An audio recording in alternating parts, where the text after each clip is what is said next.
Amigos queridos, son las 6:56 de la mañana, llega ya la emisión nacional del Comercio TV a nuestra pantalla. Diana, querida, buenos días. Son días complejos. Hoy hemos vivido una jornada desde la madrugada y noche muy compleja. Así es. Buenos días, mi querido Robert, amigos televidentes. En efecto, muchas de las vías de acceso a la capital, tanto en el norte como en el sur, se encuentran cerradas. Lastimosamente, pues la policía, la fuerza pública, los militares están haciendo también su trabajo y esperamos que esto pronto pueda terminar y pues seguir nuestra vida normal, ¿no? Lamentablemente la población civil, los ciudadanos que no están ni un lado ni otro, sino que están trabajando, son los que realmente pues afectados desde horas de la tarde. El día de ayer vimos escenas complejas, días en las cuales están cerradas, población que unos contra otros, porque no podían pasar, 3 horas 30 parados en zonas en las cuales ya la vida de las personas se sentía amenazadas. Lamentablemente todo esto es un colorario de violencia, ya no se le puede llamar un paro pacífico, sino es una violencia la que se está viviendo. La 12 de octubre también se encuentra cerrada, mucha precaución para quienes circulan por el sector de la Universidad Católica. Ya las personas pues que están manifestando han cerrado esa parte, así que es importante que tome las precauciones si usted circula por ese sector. Ojo que en la Simón Bolívar y en varias zonas hay rezagos de las manifestaciones de la madrugada y la noche, por lo tanto hay palos en las vías. Por favor, si usted va a salir, vaya con la precaución del caso. El sistema de transporte público pues está suspendido, el municipal, para precautelar en este caso justamente la tranquilidad y la vida de los seres humanos, y es que la violencia en muchos de los casos se han tomado, hemos visto escenas realmente dramáticas del día de ayer, caos en muchas zonas de la ciudad de Quito, ciudadanos desesperados, el uso de la violencia desmedida de manifestantes y de ciudadanos. En fin, lamentablemente es el colorario. Cuando no hay consensos, cuando ya se acabó el diálogo, este es el resultado. Así es. Vamos a arrancar con la información. El gobierno... Contesté los pedidos de la CONAIE.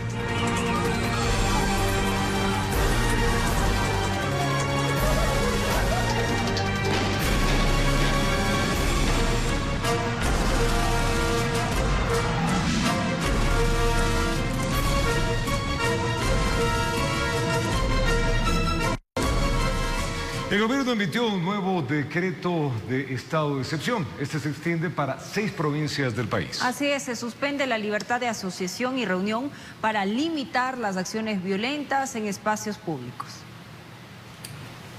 El presidente de la República, Guillermo Lasso, emitió un nuevo decreto este lunes, con el que derogó el decreto emitido el pasado viernes, en el que dispuso estado de excepción para 3 provincias. Ahora se amplían a 6, es decir, que regirá la medida por grave conmoción interna para Pichincha, Cotopaxi, Imbabura, Tungurahua, Chimborazo y Pastaza.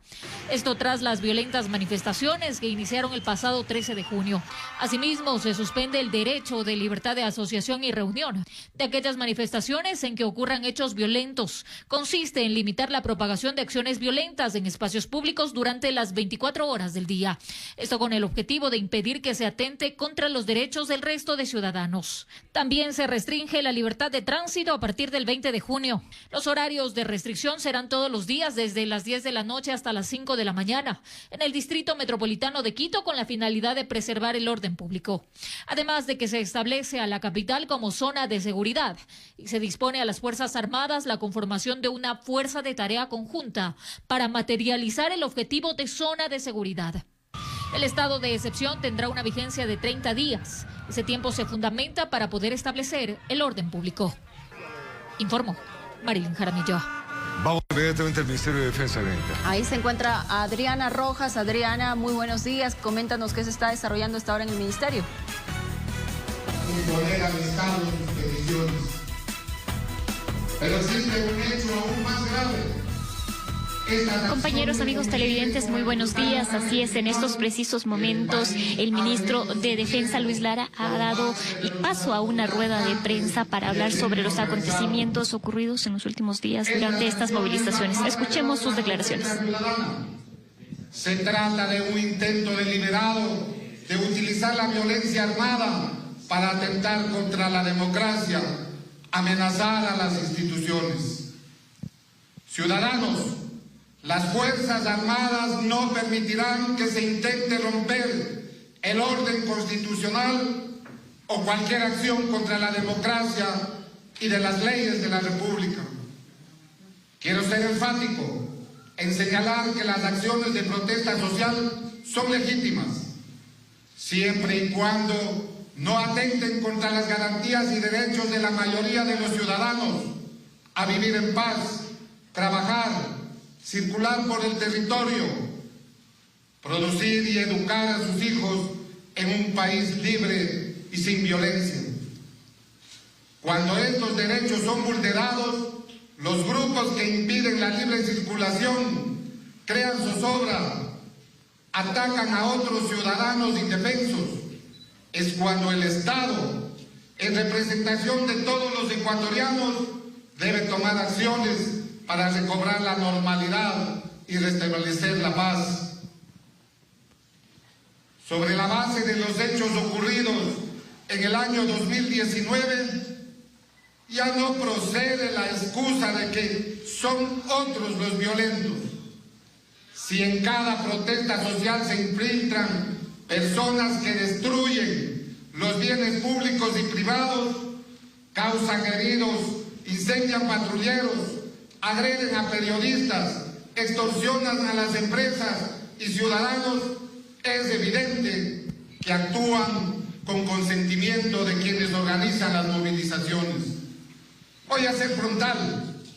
Esta actividad violenta y criminal no ayuda a las reivindicaciones sociales, al contrario, las perjudican. Porque detrás de esto está la mano del narcotráfico y la delincuencia organizada. Por lo tanto, convocamos a los ecuatorianos a la unidad nacional, a una defensa activa por la paz y a la defensa de la democracia. Como ha ocurrido a lo largo de la historia, las Fuerzas Armadas siempre han estado junto al pueblo ecuatoriano, defendiendo y protegiendo sus derechos, garantías y libertades. En el marco de un Estado de Derecho, con la Constitución como norma fundamental de un país libre y democrático. Muchas gracias. Así es, estas fueron las declaraciones del señor ministro de Defensa, Luis Lara, acompañado con la cúpula militar. Ha rechazado todos los actos de violencia que lamentablemente se han presentado en estos ya 9 días de movilizaciones que apoya el Estado democrático por parte de las Fuerzas Armadas. En esta conferencia de prensa no se ha permitido preguntas por parte de los medios de prensa. Estas fueron las declaraciones que ha dado en estos minutos, compañeros, el ministro de Defensa. Bueno, claro, el ministro de Defensa pues habla de tener la Constitución en el marco como el ejemplo que se debe seguir y que las protestas se han tornado ya violentas y que no permitirán más disturbios de los que ya se han dado. Así es, declaraciones que en este momento pues nosotros hacemos también que ustedes como televidentes puedan conocer cuál es la postura de las autoridades y esperamos que llegue a la conciencia de todos y pueda tener un fin esta paralización que ya lleva varios días. Bueno, ahí la paralización que se ha tornado, volvemos a repetir, violenta de ambos lados. Violenta, desmedida, coartando los derechos que tienen pues la Constitución establecida para los ciudadanos, derechos de libre movilidad, han cortado la libertad, la han salud. solicitado la salud. En fin, hay una serie de problemas en los cuales se está mirando dos países distintos. Así Ese es un problema. Es increíble lo que ha sucedido. Y miren también lo que pasa ahora en el Pleno de la Asamblea Nacional, pues se quedó sin poder resolver el decreto ejecutivo 455. Pues luego de iniciar el debate se conoció que él mismo había sido derogado, o sea, cuando estaba conociéndose el decreto de estado de excepción. Así es, esto se hizo, pues claro, por el propio presidente de la República. Al interior del legislativo fue considerado como un juego la decisión que tomó el primer mandatario. Bueno, veamos. Antes de la sesión de las 17:15 de este lunes, el presidente de la Asamblea Nacional, Virgilio Saquicela, tenía un panorama definido del proceder de la sesión legislativa, misma que debía resolver lo relacionado al decreto ejecutivo 455. Esperemos de que ese debate alimente la constitucionalidad o no del decreto de excepción, que es la base para determinar si es que tiene que ser o no revocado. Tiempo después de instalada la sesión, por los pasillos del Parlamento se conocía que había sido el propio presidente de la República, Guillermo Lasso, quien había derogado el decreto 455 y había enviado uno nuevo, el 459. Lamentablemente es una clara muestra del gobierno de no tener la voluntad de buscar la tranquilidad y la paz para los ecuatorianos. Es una burla.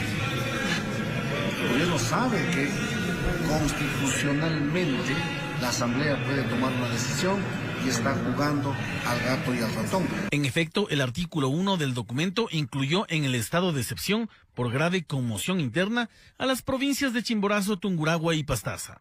Cotopaxi, Pichincha e Imbabura ya mantenían esta medida.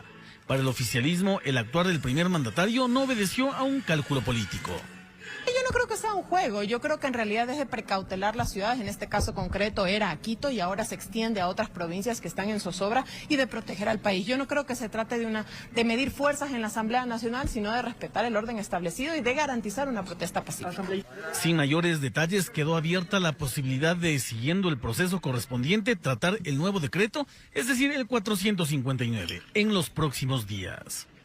Informó Javier Rosero. El presidente también hizo un nuevo llamado al diálogo a las organizaciones indígenas. Insistió en que esa es la salida a la convulsión social que vive el país. Mostró una carta en la que dio respuesta a los requerimientos de la CONAIE.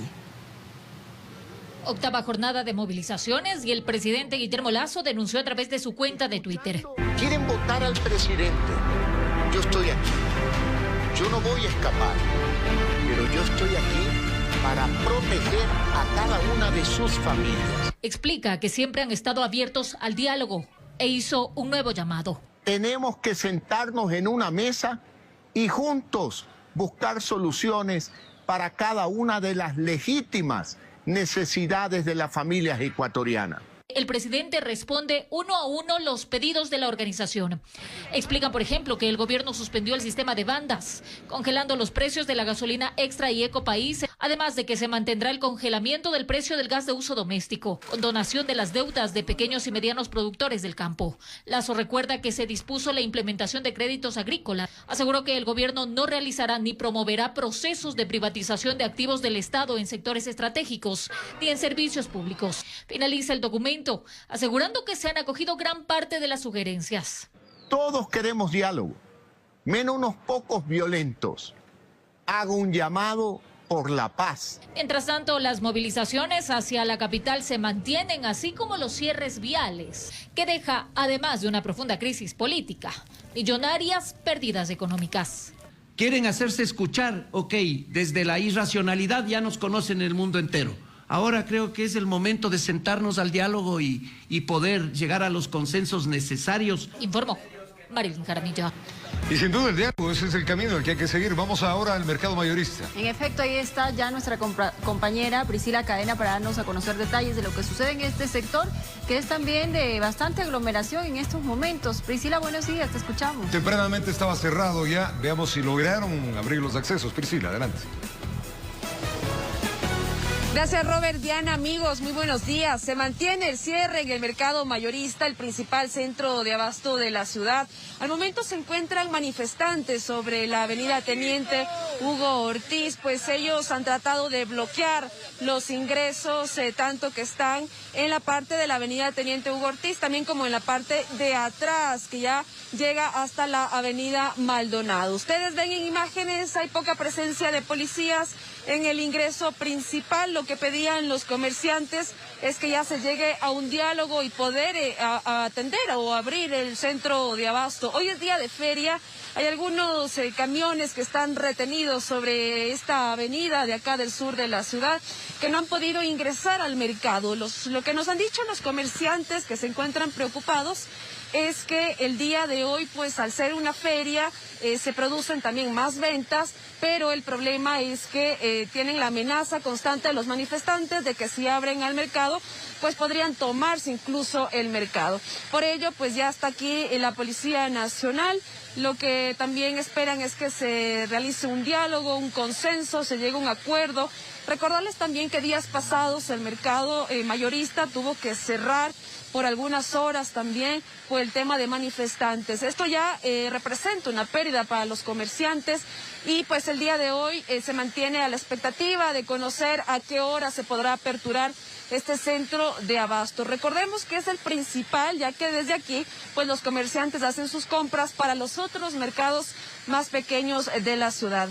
También recordarles que la avenida Teniente Hugo Ortiz está parcialmente cerrada por la presencia de manifestantes. Sin embargo, hay algunas vías aledañas, como por ejemplo la Javí, como por ejemplo la avenida Maldonado, que están hasta el momento habilitadas. Recordarles también que siguen llegando los camiones de manifestantes, es lo que hemos visto, algunos camiones que están dando vueltas por este sector, incluso también han estado amenazando a los vehículos, a los peatones, quienes pasan por este sector, así que tome en cuenta también estas recomendaciones de caminar por estos lugares con precaución, ya que hay presencia de manifestantes. Reiteramos la información, el mercado mayorista se encuentra cerrado y hay un bloqueo por parte de los manifestantes en los ingresos principales. Con esta información, compañeros, me despido. Buenos días. Gracias, Priscila. Y sin duda esto de los camiones llenos de manifestantes infundando miedo a la población es un mensaje claro de violencia. No se entiende esto, no se entiende de lado y lado. No es un tema de quién quiere o quién puede, sino que respetuosamente, si vienen a la ciudad, vengan a la ciudad, bienvenidos, brazos abiertos. Pero ¿por qué infundir miedo a la población? Y actos vandálicos que se han vivido durante las últimas horas. Da muchísimo miedo circular por las avenidas de Quito. A quienes nos toca venir a laborar, pues hay que tomar precauciones en el caso. Ya se encuentran cerradas ciertas vías del norte de la ciudad y pues del sur, como ya lo observamos con nuestro equipo periodístico, así que tome todas las precauciones necesarias. Vamos a una pausa, venimos con más. Gracias por continuar en nuestra sintonía. El paro nacional genera pérdidas de 7.6 millones de dólares en el sector petrolero. Son 29.000 barriles de crudo que por día no se pueden vender. La situación genera preocupación para el sector público y privado. 78.000 barriles de petróleo es lo que ha perdido el país por las paralizaciones hasta el momento. 64.000 son de Petroecuador y 13.000 de la empresa privada, lo que representaría una pérdida económica de 7.6 millones de dólares. Sacha, Shushufindi, Libertador, Auca son como el ojo de atracción de las manifestaciones y quieren tomarse porque saben que el daño es mayor. Ante la presencia de manifestantes en los exteriores de los campos petroleros, las autoridades se han visto en la obligación de apagar 237 pozos y paralizar 28 torres. Aquí lo preocupante son las tendencias, ¿no? Y ayer teníamos 62 pozos en Petroecuador y hoy tenemos 237 pozos cerrados. ¿Qué pasará mañana, no? A pesar de los cierres de carreteras, Petroecuador asegura que se han solucionado los problemas de abastecimiento. El fin de semana teníamos desabastecimiento en Carchi e Imbabura. Se movilizaron a través de convoys en tanqueros, tanto combustibles líquidos como gaseosos. Por lo menos 4 o 5 días tenemos abastecimiento. No tenemos problemas al momento. De seguir los obstáculos, las consecuencias serían lamentables. Pero las autoridades petroleras enfatizan en que no se puede paralizar los sectores estratégicos. Hemos puesto como unas 20 denuncias ya. Hasta el día de hoy no hay ningún detenido. El paro también ha frenado proyectos internacionales de inversión. En esta semana venían 30 grupos de inversiones canadienses y me indicaron en la mañana que por las situaciones del aeropuerto, la conflictividad, lo que se lee en las noticias internacionales, no pueden venir al país. Informó Valeria Navarro. Es que el estado de excepción en 3 provincias decretado el pasado viernes 17 de junio recibió el rechazo de varios opositores al régimen. En la Asamblea Nacional, el alcalde de Quito, Santiago Guarderas, pues defendió la legalidad de la medida presentando medidas cautelares.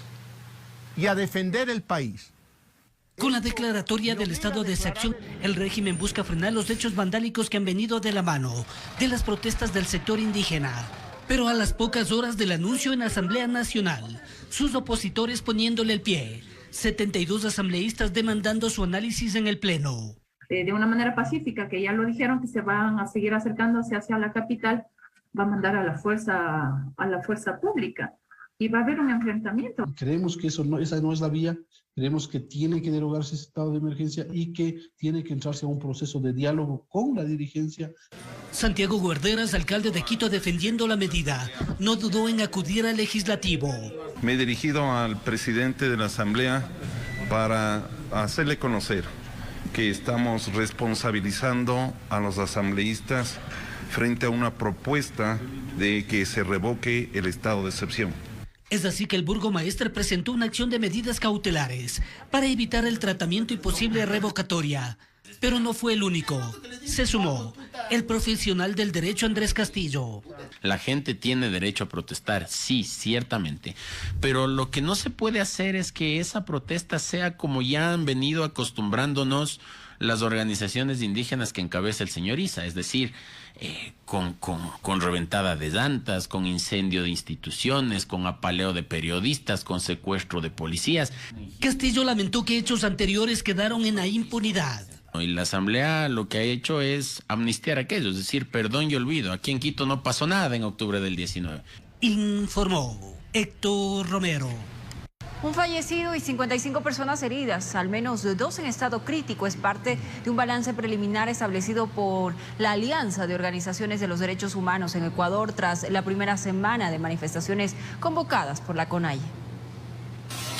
Durante la primera semana de manifestaciones se contabilizan al menos 39 episodios violentos, según la Alianza de Organizaciones por los Derechos Humanos en Ecuador. 79 detenciones y 55 personas heridas. 5 de ellas son personas que presentan daños oculares.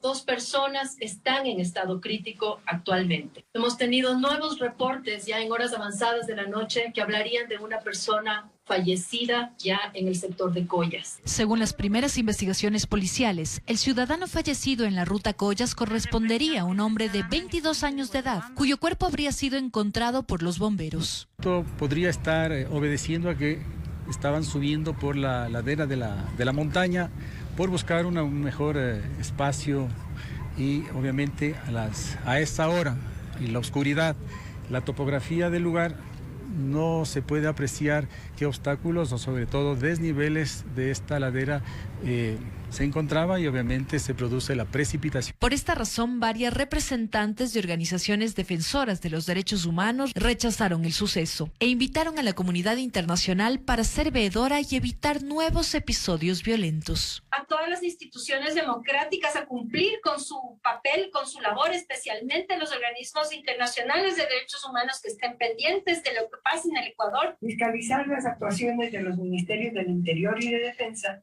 en relación a los operativos de contención de la protesta social. La Alianza de Organizaciones por los Derechos Humanos en Ecuador además espera establecer de inmediato espacios de paz. Hacer un llamado a la Cruz Roja, hacer un llamado a ONU para que se habiliten espacios y zonas de paz, creo que es importante. El monitoreo a escala nacional que recoge las vulneraciones de los derechos durante las protestas continuará efectuándose a fin de precautelar la integridad ciudadana, informó Sofía Vintimilla. En los exteriores del mercado de transferencia de víveres, esto es en la ciudad de Guayaquil, se registran protestas de varios grupos indígenas residentes allí en la ciudad de Guayaquil. Hace pocos minutos, varios equipos periodísticos que realizaban su labor informativa fueron agredidos por los manifestantes. Vamos a ir directamente a esa ciudad. Carlos Julio Gurmendi nos da detalles de este lamentable hecho que esta vez pues están implicados comunicadores de varios medios de comunicación. Carlos Julio, todo siempre, adelante. ¿Qué tal? Muy buenos días, amables televidentes, compañeros en los estudios centrales, efectivamente desde la ciudad de Guayaquil. Esto es lo que se evidencia en los exteriores del mercado de transferencia de víveres ubicado en el norte de la urbe porteña. Desde la noche de ayer madrugada, un grupo de comerciantes minoristas indígenas, del sector indígenas, que se encuentran apostados aquí, impidiendo el paso vehicular, solicitando a la prensa que nos retiremos, insultándonos, lanzándonos piedras, frutas, legumbres. en todo caso no quieren que transmitamos en vivo y en directo, que saquemos lo que se registra aquí. Más que protesta, puedo decir que es algo como vandálico que se registra, pese a la presencia de los miembros de la Policía Nacional, quienes nos están dando la respectiva custodia. Ojo, el mercado de transferencia de víveres de Guayaquil, el único con el que cuenta la ciudad de Guayaquil, está atendiendo no de forma normal. Hay comerciantes que no han decidido salir a esta medida que ellos han convocado, sino han preferido abrir sus puestos con los pocos productos que llegan de la sierra ecuatoriana, pese al cierre de las carreteras, de las vías que transitan al puerto principal. Ese es el 9º día, ahí está el panorama. Hay personas que llegan a hacer sus compras, unas pueden salir con sus víveres, otras se retiran porque no los dejan ingresar, y quien puede ingresar compra lo poco que hay, repagan porque los precios también están elevados. Por ejemplo, un saco de zanahoria se nos decía que costaba de 25 a 30 dólares, ahora se lo vende aquí en hasta 120 dólares, pese a los controles que realiza la Intendencia, la Comisaría de Policía y al decreto firmado por el presidente de la República, Guillermo Lasso. La situación es caótica, es preocupante, se espera que en las próximas horas se pueda llegar a un final, a un diálogo, un consenso, para así que se acabe esta situación.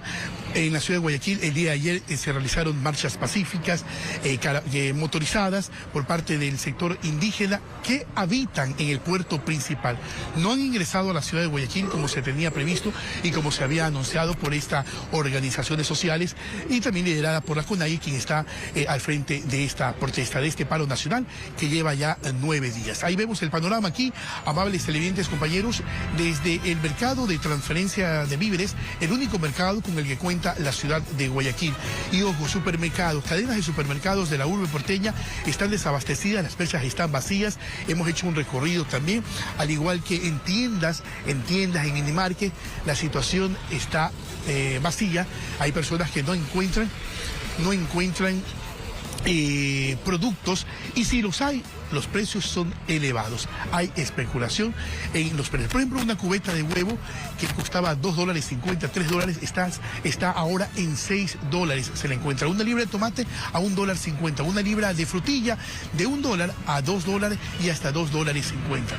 Dura la situación que se evidencia y que se vive aquí en el puerto principal. Es el informe desde los exteriores del mercado de transferencia de víveres, cuando repetimos, comerciantes y residentes del sector indígena están residentes de la ciudad de Guayaquil, del sector indígena, están aquí en los exteriores impidiendo que se abran las puertas y que se dé una circulación normal en esta importante vía. Vamos a los estudios. Buenos días. Gracias, Carlos Julio. Lamentable lo ocurrido allá. Los vivarachos de costumbre especulando con la necesidad de los pueblos, más aún en este 9º día de paro nacional. Vamos a un corte. Gracias por continuar en nuestra sintonía, amigos televidentes. A partir del 1 de julio, el gobierno nacional subvencionará el 50% del saco de uria. El anuncio lo realizó el ministro de Agricultura, quien enfatizó que se beneficiarían cerca de 100.000 agricultores. Serán 27 millones de dólares durante el año, los que el gobierno nacional destinará para reducir un 50% el valor comercial del saco de uria. Nosotros tenemos un registro de alrededor de 4.262 asociaciones, de las cuales el ministerio son más de 2.300, y ahí están alrededor de 100.000 agricultores inscritos, ¿no?, que es la gran mayoría, para trabajar mancomunadamente y que sea lo más ordenado posible. Sin embargo, funcionarios recorrerán los territorios para socializar el beneficio. Van nuestros técnicos a visitar las haciendas, los califican y son acreedores a los beneficios en el caso puntual del sector bananero. Asimismo vamos a hacer también en los demás sectores. De acuerdo al Ministerio de Agricultura, trabajarán con las empresas agroquímicas para establecer precios y mecanismos de pago. Es hablar con las casas de agroquímicos para ponernos de acuerdo y bajar el precio lo más que podamos y unificarlos. De esta manera es parecido al plan Semillas. Los agricultores se acercan a las casas comerciales y nosotros posteriormente pagaremos la mitad del subsidio. Cada que ellos nos den los listados de regreso, los revisamos y comenzamos a cancelar y es rotativo, ¿no, verdad? Las autoridades señalaron que también se invertirá en el Plan Semilla, con cerca de 14 millones de dólares. Entonces, en los lugares que tienen más temas de uria, vamos a dar más beneficio en la uria. Pero en los otros lugares de la economía familiar campesina, vamos a dar más Plan Semilla para compensar y algo también de uria. Y de esa manera vamos a ir sopesando para que todo el mundo sea beneficiado. Estos proyectos entrarán en vigencia desde el 1 de julio. Durante el primer mes de vigencia, el gobierno aspira a beneficiar a al menos 25.000 agricultores. Además, para el plan de emergencia para pequeños productores de banano, se entregarán 5 millones de dólares, informó Sofía Vintimilla. Los vocales del Consejo de la Judicatura defienden de las acusaciones vertidas en su contra luego de la revelación de un audio donde presuntamente los funcionarios presionan a los jueces. Tras la revelación de un audio en el que se compromete a 2 miembros del Consejo de la Judicatura en la supuesta interferencia de funciones, la Comisión de Fiscalización de la Asamblea Nacional recibió a los vocales señalados, Juan José Morillo y Maribel Barreno. Los mismos se defendieron de las acusaciones, pues a ellos se los involucra en una conversación con jueces de la Corte Provincial de Pichincha, en las que se revelarían presuntas presiones de los vocales para que los jueces fallaran a favor de la expresidenta Guadalupe Llori. Jamás he interferido o solicitado a ningún servidor judicial que actúe en una u otra forma o que, peor aún, que resuelva de determinada manera. Es ilógico pensar la existencia de una intromisión en la administración de justicia y peor, en la supuesta comisión de una infracción que se asemeja a un tráfico de influencias. Por lo que rechazo contundentemente cualquier insinuación con la cual se pretenda atentar contra mi integridad personal. Los vocales indicaron que dicha reunión se realizó el pasado 1 de junio con otros propósitos. Sin embargo, dicha conversación ocurrió un día antes de que Llori fuera removida de su cargo. Los 2 vocales señalados cuestionan la veracidad de dicho audio. Que se trata de una grabación editada, fragmentada. Evidencia una aparente edición que me debería colegir la existencia de una manipulación dolosa de expresiones que no las puedo reconocer como mías. El caso aún se encuentra en análisis en la Comisión de Fiscalización de la Asamblea Nacional, pero también es investigado por la Fiscalía General del Estado. Constitucional. Informó Valeria Navarro. Y el Consejo de la Judicatura suspendió al juez de la Concordia que dispuso la devolución de uno de los bienes incautados en la detención de Leandro Norero por supuesto lavado de activos. Según el administrador de la empresa a cargo del inmueble, le pertenece a Carlos Párraga y no al procesado. Fue uno de los golpes más fuertes que la Policía Nacional asestó al narcotráfico, pero una de las casas incautadas durante la aprehensión de Leandro Norero tuvo que ser devuelta tras una acción de protección interpuesta por el verdadero dueño en La Concordia, Santo Domingo de los Áchilas. Le pertenece a la compañía Lion F Realty Inc., que no es parte de ningún tipo de proceso penal. Pero el señor Norero fue detenido en esa casa. Correcto. Pero eso no implica una vinculación. ¿Entonces? Eso no implica vinculación, porque legalmente él no tiene nada que ver con la casa. El Consejo de la Judicatura, sin embargo, dispuso la suspensión del juez de la unidad multicompetente, Ángel LB, por presunta infracción gravísima. ¿Inmobiliar ya ejecutó la devolución? No ha ejecutado hasta el momento la devolución inmobiliar, a pesar de existir una orden de un juez. ¿Pese a que podría haber una instancia de apelación? Si los jueces de sala deciden revocarla, evidentemente puede darse, porque esa es la vía. Prendes aclara que en este caso es el administrador de la casa por delegación de Carlos Párraga, titular de la empresa propietaria. Este martes se llevará a cabo la audiencia de apelación a la prisión preventiva de Norero y 2 familiares. No le podría decir porque no he definido si soy parte del equipo de abogados que va a representar el día de mañana. No es definido que yo vaya a estar en la audiencia. ¿No habría conflicto de intereses que esté en el equipo de abogados del señor Norero y también sea el administrador de esta casa o de esta empresa? De ninguna manera, porque la ley me faculta. Con cámara de Javier García, informó Jorge Escobar. Y Jorge Glass seguirá en prisión, esto luego de que la jueza Soledad Manosalvas negó el pedido presentado por la defensa del ex vicepresidente para recuperar su libertad. Es así que Glass, quien está detenido por 2 sentencias ejecutoriadas, deberá permanecer en la cárcel 4 de Quito. Esta es la segunda vez que la justicia ecuatoriana tramita una solicitud de libertad de Jorge Glass a través de un habeas corpus. 7:38 de la mañana, vamos al ECU 911. A esta hora vamos a visibilizar desde este punto las cámaras, cómo está la ciudad de Quito. Héctor, buenos días. Me imagino que desde allá se puede ver más claramente bloqueos y cómo amanece el distrito metropolitano de Quito. Adelante. Gracias, Robert, amigos televidentes, muy buenos días. Y en efecto, vamos a tomarle el pulso a la capital de los ecuatorianos en este 9º día de manifestaciones convocadas por la Confederación de Nacionalidades Indígenas del Ecuador, CONAIE. Vamos a revisar precisamente, tenemos algunos puntos de la ciudad. Iniciamos por el sector de los túneles de San Juan, donde se puede observar que no existe ningún obstáculo, hay circulación vehicular. Vemos a otro punto de la ciudad, esto es en el sur de Quito, donde tampoco existe ningún problema. En el sector de la avenida Amazonas y el Inca también existe normal circulación vehicular, al igual que en el sector de la Panamericana Sur, en el sector de Tambillo, donde también existe normal circulación.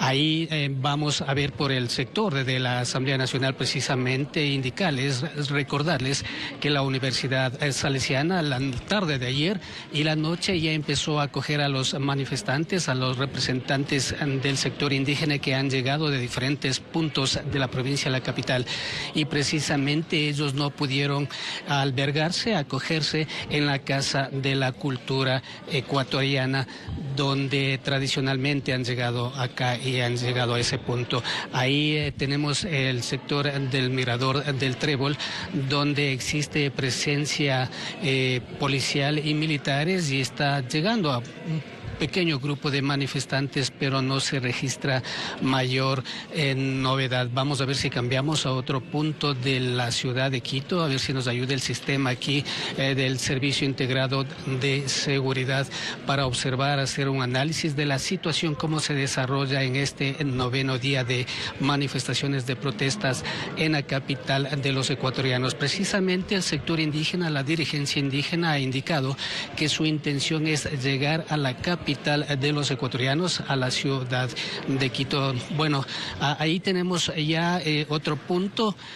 En el sector de la Mariscal Sucre, el sector Valverde, donde se puede observar que existe un pequeño grupo de manifestantes donde está prendiendo llantas, y también podemos observar, han puesto los recolectores de basura, los basureros en la vía para impedir el tráfico vehicular. Esa es la situación que se está viviendo en estos momentos aquí precisamente en la capital de los ecuatorianos. Tenemos entendido que también en pocos minutos el COE nacional se va a reunir aquí a analizar la situación, cómo se está desarrollando estas protestas, y también insistir en el diálogo, que es lo que el presidente de la República, Guillermo Lasso, insistentemente ha llamado a dialogar. Esta es la información que nosotros generamos a esta hora desde el Sistema Integrado de Seguridad. Continúan ustedes con más información, compañeros en estudios. Muy buenos días. Gracias, mi querido Héctor. Así el panorama en la ciudad, y yo concuerdo tus palabras. El diálogo es lo que debe primar, encontrar puntos de equilibrio y ejes de equidad en los cuales pues el país salga ganando. No sacamos nada cerrando vías, intranquilizando a la ciudadanía, caotizando. Eso no nos va a llevar absolutamente a nada. Hay más cierres viales por la Universidad Central. Si usted está yendo por ahí, por favor. Muy bien, Denita, son las 7:46 de la mañana, 9 grados en Quito. Los problemas, los bloqueos de vías siguen en la ciudad de Quito. Así es, y a esta hora vamos a contactarnos nuevamente con Adriana Rojas, que se encuentra en los exteriores cercanos a la Universidad Central, pues donde ya podemos observar también aglomeración. Adriana, coméntanos más detalles de cómo está la circulación y las movilizaciones en este sector. Roberto, Diana, amigos televidentes, buenos días. Nosotros en este momento nos encontramos a pocos pasos de llegar hacia la Universidad Central. Estamos exactamente en la calle América y Bolivia. Hace unos minutos en este punto se bloqueó completamente el paso vehicular, se prendió llantas por parte de manifestantes y se impedía el paso vehicular. Sin embargo, ya se estabilizó, se apagaron algunas de las llantas que se encontraban prendidas y ya la circulación ha podido de alguna manera con dificultades empezar a fluir. Este cierre se dio hace poco porque algunas delegaciones de organizaciones indígenas empezaron a circular exactamente por la Bolivia con dirección hacia el Parque El Arbolito. Ahí podemos ver unos pequeños grupos de personas que todavía siguen avanzando para sumarse a esta movilización. Recordemos que la Universidad Central ha sido declarado por parte de las universidades de este establecimiento educativo como una zona de acogida y de paz a través de un comunicado oficial en el que se albergará a los manifestantes. En este punto se les dará hidratación y también albergue mientras duren las movilizaciones. También han hecho un llamado al diálogo a las autoridades entre las organizaciones indígenas y las autoridades de gobierno para que se pueda encontrar una solución. Mientras tanto, el establecimiento brindará atención también médica, pues se ha dispuesto el hospital del día de la Universidad Central para que los manifestantes puedan ser atendidos en el caso de así requerirlo. El punto de concentración de apoyo a las organizaciones sociales que se dirijan hacia la Universidad Central estará establecido exactamente en el Coliseo de la Universidad Central. Ahí será donde se les brindará cualquier ayuda para que puedan establecerse en esta institución. Ese es el panorama que podemos observar. En el fondo, ya para subir a la Universidad Central existe gran cantidad de personas, de manifestantes que se están concentrando para seguir avanzando hacia el Parque del Arbolito. Nosotros también vamos a avanzar hasta el Coliseo de la Universidad Central para conocer más detalles acerca del panorama de cuál es la situación en este punto. Por el momento, decirles que la Avenida América se acabó de habilitar ya una vez que los manifestantes pasaron hacia el sector del Arbolito. Así que bueno, eso es lo que les podemos reportar a esta hora, cuando son exactamente 7 de la mañana con 49 minutos. Se producen también en la parte alta algunos cierres por parte de manifestantes. Los vecinos, los comercios han empezado a cerrar sus puertas para hoy no trabajar nuevamente. Robert, Diana, con esta información regresamos a estudios. Y las pérdidas que esto ocasiona, realmente, Adriana, gracias por el informe. Mucha tristeza, pero adicional, si ustedes se fijaron, en el puente había muchas personas cubiertas la cara. ¿Sí? O sea, si esos son manifestantes pacíficos. No. Es increíble cómo el país, la capital, está perdiendo. Es triste ver que las personas que quieren trabajar, sacar adelante este país, les toca cerrar sus negocios. Quito abandonado totalmente por esta situación y que no, lastimosamente no vemos un horizonte para terminar con esto, que nos preocupa a todos. La ciudadanía atrapada en medio de una polarización en el cual, pues supuestamente marchas pacíficas. Yo insisto en esto, las marchas están en su derecho a marchar. Lo que no está en su derecho es ocasionar la zozobra que está viviendo la ciudadanía, el miedo que le están implantando, lo que acabamos de ver, el cierre de días. Eso no está bien, hay que ser absolutamente reales. No nos lleva absolutamente nada a más de una reacción como la que vimos en la noche en ciertos sectores en Quito. Claro que sí, realmente lamentable lo que aún se sigue presentando en el país. Y universidades de la ciudad de Quito divididas en relación a albergar en sus instalaciones a manifestantes que puedan llegar a la capital. La Universidad Católica prefiere ser sede de un posible diálogo entre el gobierno nacional y de la dirigencia del sector indígena. Enhorabuena, hay que poner ejes para que puedan dialogar y encontrar soluciones, que es lo que pide todo el mundo. Solución, así es, veamos. Desde llegar a la ciudad de Quito, manifestantes del sector indígena que este lunes cumplió su 8º día de paralización no correrían con la misma suerte de hechos de protestas anteriores. Es así que la Universidad Católica cerró la posibilidad que en sus instalaciones puedan ser acogidos. El Consejo Superior, que es el máximo organismo de la universidad, resolvió que no podemos acoger las comunidades indígenas en estas circunstancias actuales. Las condiciones son distintas. De ahí que exhortan a la Cruz Roja Ecuatoriana y Naciones Unidas a poner cartas en el asunto para evitar un nuevo problema social. con una crisis humanitaria. En lo que sí está dispuesta la Católica es en apoyar para viabilizar los caminos del diálogo. Poner a disposición del gobierno y de los representantes antes indicados un espacio en la Pontificia Universidad Católica para que se lleve adelante este diálogo y se concrete de la manera mucho más efectiva y urgente. La Cámara de Comercio de Quito haciendo un examen de conciencia y reconociendo que el régimen debe redireccionar su accionar. Que desde el punto de vista del sector empresarial no somos indiferentes ni distantes a la situación de la clase media y pobre del Ecuador. O sea, los niveles de pobreza son fundamentales y para ello es muy importante que de parte del gobierno nacional existan planes de acciones concretas en materia de salud, en materia de seguridad. Lo que está pasando en los hospitales del país es preocupante. Y en horas de la tarde de este lunes, la Universidad Salesiana decidió dar posada a los manifestantes, una vez que esa posibilidad se les negó en la Casa de la Cultura Ecuatoriana. Informó Héctor Romero.